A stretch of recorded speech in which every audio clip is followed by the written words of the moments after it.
इमरान खान एक बार फिर से सच्चे साबित हो गए हैं कि ये पाकिस्तानी इदारों को औने पौने दामों बेचकर अपनी जेबें भरना चाहते हैं। और ठीक दोस्तों, ऐसा ही हुआ है कि 300 अरब की पीआईए सिर्फ 10 अरब में खरीदने की कोशिशें की गई हैं और बोली जो है पीआईए की सिर्फ 10 अरब रुपए लगी है। पीआईए की निजकारी के लिए बोली की तकरीब कल मुनक्कद की गई, जिसमें एक कंसोर्शियम की तरफ से मतवक्का से इंतहाई कम बोली लगाई जाने पर तर्जुमान पीआईए ने इसे बदकिस्मती करार दे दिया है। तर्जुमान पीआईए अब्दुल्ला हफीज़ खान ने निजी टीवी चैनल आज न्यूज़ के प्रोग्राम में गुफ्तगू करते हुए कहा कि पीआईए की निजकारी के अमल से बहुत ज़्यादा उम्मीदें वाबस्ता थीं, ताहम इतनी कम बोली आना बदकिस्मती है। पीआईए दुनिया के चंद पुराने इदारों में से एक मुनाफा बख्श इदारा है। अब्दुल्ला हफीज़ का कहना था कि पीआईए को होल्डिंग कंपनी और पीआईए सेल में तब्दील करने के बाद पिछले 2 दहाइयों से पीआईए की बैलेंस शीट पर मौजूदा कर्जा जात जिनकी वजह से इदारा खिसारे में था वो ख़त्म कर दिए गए हैं।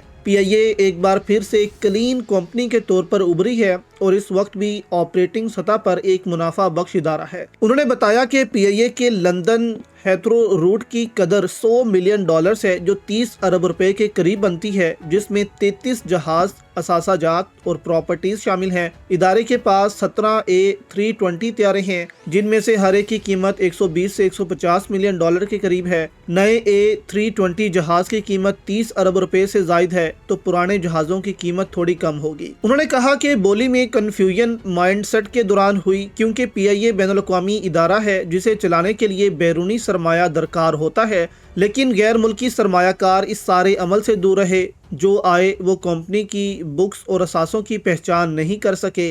निजकारी कमीशन की कोशिश थी कि दोस्त मुल्क हमसे रब्ता करें, लेकिन इब्तदाई तौर पर आने वाली 8 कंपनियों में कोई भी मगरबी मुल्क या गैर मुल्की कंपनी शामिल नहीं थी। उन्होंने कहा कि एक कंपनी ने जो सिर्फ रियल स्टेट से वाबस्ता है, उसने इसकी कीमत 10 अरब रुपए लगाई, जो कम से कम काबिल कबूल रकम 85 अरब रुपए से 75 अरब रुपए कम थी, यानी कि कम से कम कीमत पीआईए की 75 अरब रुपए लगाई गई। तो अंदाज़ा लगाएं आप कि इतनी रकम तो पंजाब हुकूमत ने गंदम स्कैंडल में पाकिस्तान को नुकसान पहुंचा दिया था, और ब्लू वर्ल्ड सिटी ने दोस्तों यहाँ पर सिर्फ 10 अरब रुपए लगाए हैं कि हमें 10 अरब में पीआईए दे दें, और उनका कहना था कि हमें यही समझ आई है कि पीआईए सिर्फ 10 अरब रुपए की है। तो इससे आप अंदाज़ा लगा सकते हैं कि बाकी सारी कंपनियों को साइड पर रखा, सिर्फ 2 कंपनियों ने इस बोली में हिस्सा लिया और उन्होंने सिर्फ 10 अरब रुपए लगाए, जिससे आप अंदाजा लगा सकते हैं कि ये माफिया जो है वो किस तरह पाकिस्तान को लूट रहा है। और पीआईए अब मुनाफे में जा रही है, लेकिन इसके बावजूद पीआईए को फरोख्त करने की कोशिश हो रही है ताकि इस माफिया को ज्यादा से ज्यादा पैसा बनाने के लिए मौके फराहम किए जाएं।